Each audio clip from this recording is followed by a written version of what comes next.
So I finally got my cushion sheets for my fridge that I have in my garage, and I'm just going to show you guys how I'm going to be utilizing them. It is very simple and easy to use. It comes in a plastic case as such, and they give you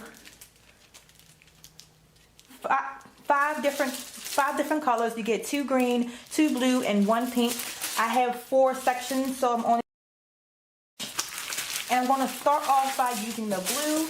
I'm going to put it inside, see if it fits, and it fits perfectly. Look at that. So what you want to make sure is you have a bumpy side and then you have a smooth side right here. What I am doing is I am putting my smooth side down on top of the actual glass. Now you can put the bumpy side, but this will allow it to move all around, and you want this to remain still.